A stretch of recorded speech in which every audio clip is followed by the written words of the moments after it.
2014, 2017, 2019 और 2022 और 2024 के बाद अब निगाह है 2027 की।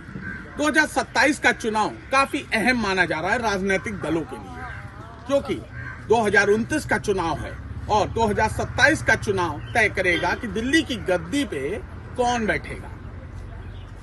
आने वाले दिनों में नवरात्रि आने वाली है और ऐसे में मंत्रिमंडल विस्तार की चर्चा जोर शोर पर है। इस वक्त योगी सरकार में 7 मंत्री पद खाली हैं, जिनको भरा जाना है, जिसके लिए लोग जुगाड़ लगा रहे हैं लगातार। और बीजेपी की अगर हम बात करें तो वो इस बार मंत्रिमंडल विस्तार में जो चर्चा है कि नवरात्र में मंत्रिमंडल विस्तार हो सकता है, बीजेपी इस बार पिछड़े और दलित को मौका दे सकती है। आखिर क्यों दे रही है पिछड़े और दलित को मौका?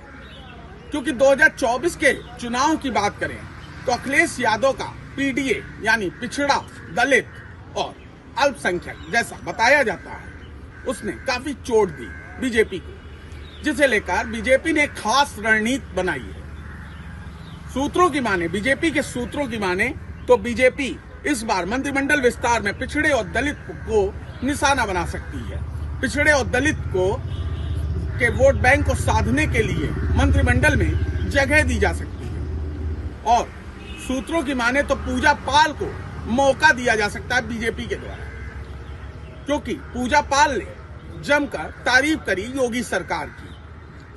भरे सदन में तारीफ करी पूजा पाल ने, जिसके बाद बीजेपी को एक महिला फायर ब्रांड नेता के तौर पर बीजेपी को पूजा पाल मिल चुकी है। जैसा कि सूत्र बता रहे हैं, महिला फायर ब्रांड के तौर पर पूजा पाल को पेश कर सकती है बीजेपी मंत्री बना सकती है पूजा पाल को, और इसके सहारे वह अखिलेश यादव यानी समाजवादी पार्टी को चोट पहुंचा सकती है पिछड़े और दलित वोट बैंक को लेकर के। इसके साथ ही आकाश सक्सेना भी मंत्री बनाए जाने की चर्चा है। आकाश सक्सेना को भी, साथ ही साथ रघुराज प्रताप सिंह जो कुंडा के विधायक हैं, उनको भी मंत्री बनाया जा सकता है, ऐसी चर्चा है।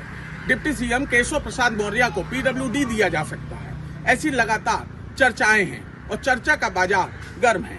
लेकिन 2027 का चुनाव काफी अहम है राजनीतिक दलों के लिए। यह चुनाव काफी अहम माना जा रहा है, क्योंकि दिल्ली का रास्ता लखनऊ से होकर गुजरता है।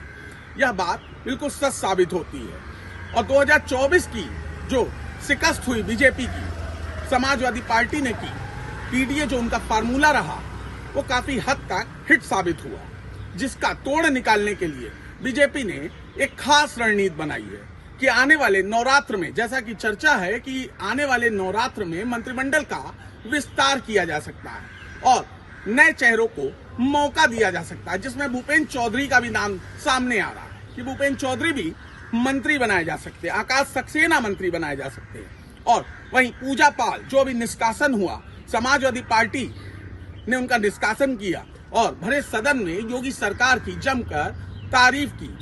उसके बाद जो कमी थी महिला फायर ब्रांड नेता की बीजेपी के पास, वो अब पूरी होती दिख रही है।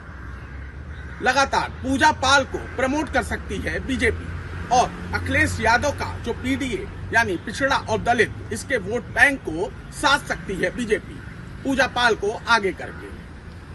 लगातार चर्चा का बाजार गर्म है कि आने वाली नवरात्रि को जल्द ही मंत्रिमंडल का विस्तार हो सकता है और बीजेपी एक नए चेहरों को मौका दे सकती है पिछड़े और दलित को साधने के लिए 2027 के चुनाव को देखते हुए, क्योंकि 2027 का चुनाव काफी अहम है, क्योंकि उसके बाद 2029 का चुनाव है और यूपी से ही दिल्ली का रास्ता जाता है। यह बात साबित करनी है।